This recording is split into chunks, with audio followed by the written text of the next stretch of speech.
Finktoons presents a Finkumentary. Your virginity. A precious gift from Jesus, or a ticking time bomb waiting to blow off your fingers.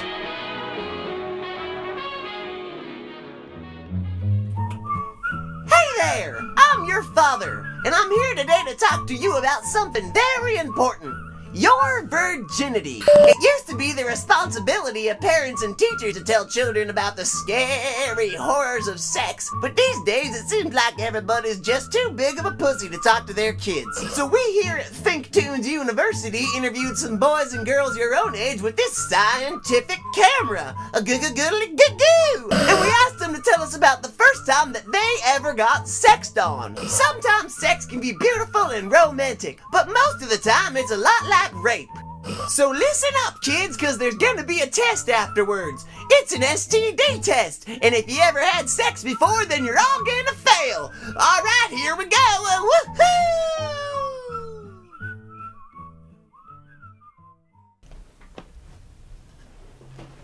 You ready for it? I was 15 years old when I lost my virginity. None of the people in the town that I was living in ever were interested in me. So any bit of attention that like a dude was interested in giving to me, I was like stoked on. I didn't realize they didn't really like me, they just wanted to have sex with me. Or put their penis in my mouth and tell me it was a popsicle.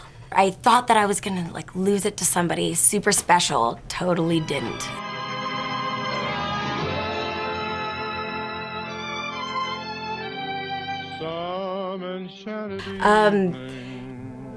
It was a very weird experience because I didn't know him at all, but I did give him my phone number. I thought he was a total fucking dreamboat. I was like total swooning over him. He had blondish, sandy blondish hair.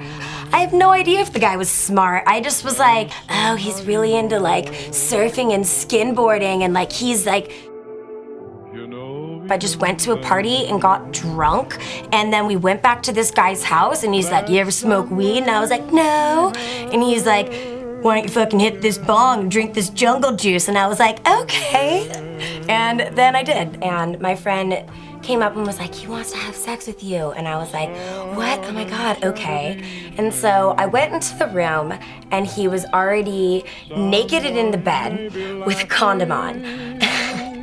And he's like, oh, come get in bed, take off all your clothes. And I was like, oh, okay. Like, this was like really one of the first experiences I've ever had where like, I had only ever kissed like one guy before.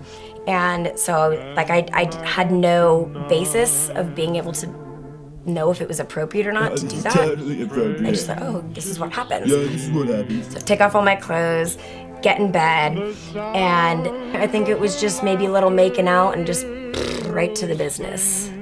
And I remember him asking me, remember him saying, you're really good at this. Are you sure this is your first time? And it totally was. I think that like, I had like 2 weekends where I just kind of partied really hard. I didn't really know what I was doing. I was very young.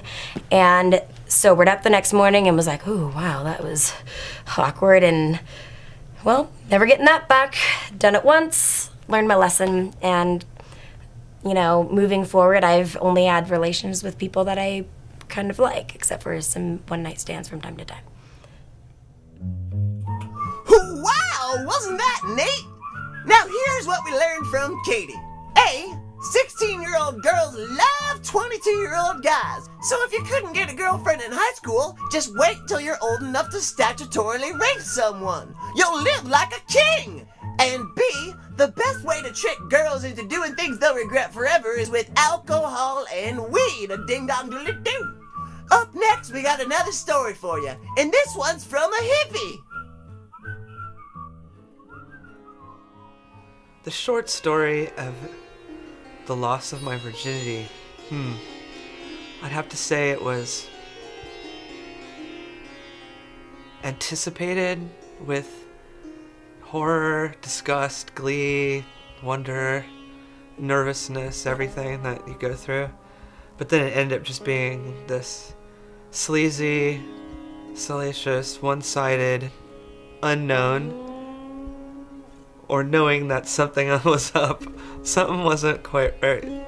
On a hot, sweaty Oklahoma day, at the Lortondale pool by my mom's house. I used to go swimming there and diving. I'm a diver, do flips and twists, and I also play classical piano. And I got into piano camp at the University of Oklahoma. It's one of 13 people in the entire state. And we didn't use condoms because my dad threw my condoms, found my condoms. You want a hit? No? Like probably Sears Roebuck or something, stealing records. I was like a pretty accomplished shoplifter. I mean, I played piano, dove. So the person had to, you know, scoop me up on the street, put me in the car, and it turns out to be my middle brother, Scott's, because they know they're not going to ever be able to raise the rent to whatever they think market value is. So she terminated the pregnancy with a divorce, psychiatrist, psychotherapy session, and just sort of like flirting. I do double entendres, you know. He was, you know, making himself available.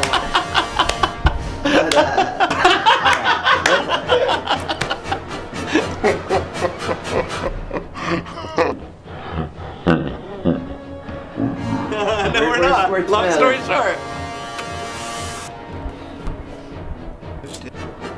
My God, I'm gonna kill you. Well, my dad caught me sucking my own cock in his bathroom. Alright.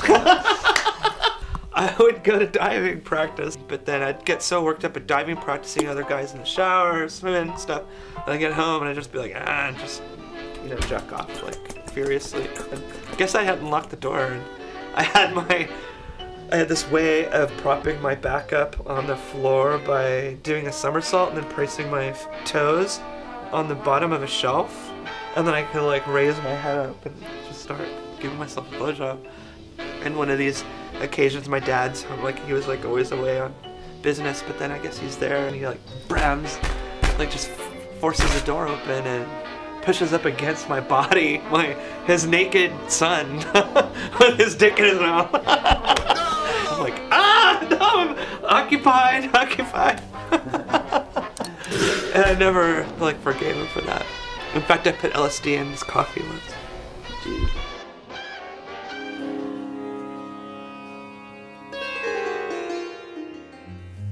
Holy shit, that was fucking crazy! So what we learned from Neil is the answer to an age-old question. If you're gay, and you look at yourself in a mirror while you're jerking off, does that count as having sex with a dude? Apparently, the answer is yes. And if you're really flexible, you can give yourself a totally awesome blowjob. Well, alright kids, we'll see you again really soon with some more super disturbing stories about your virginity. Now go play in the mud, you stupid little retards. Woo-hoo!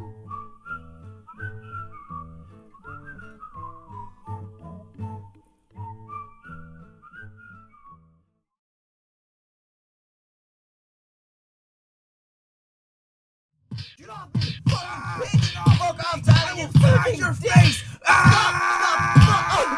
Oh, hey there, America. Sorry, you kind of caught us in the middle of something. Yeah, we were just fighting over which one of us is more broke, which is obviously me. I haven't had a hot meal in over 6 years. What the fuck is a meal? You're a meal! You're a meal! Eat my fist! You are a dickhead! Alright, stop! 30-second truce! Fine, but then your ass is getting kicked by my face. Anyway, we've made a bunch of cool internet shorts that we're pretty proud of, but we're gonna take it to the next level and make a real live bona fide pilot for a TV show. It's a huge production, bigger than anything we've ever done before, but we need a ton of help to make it happen. And as Tyler said, we're pretty much piss broke. That's why we need your help. There's a link you can click on below, or just go to Kickstarter.com and search Finktoons, and it'll tell you everything you need to know. Thanks, guys. Take a look at Kickstarter.com, donate a couple bucks, and let's make a killer pilot together.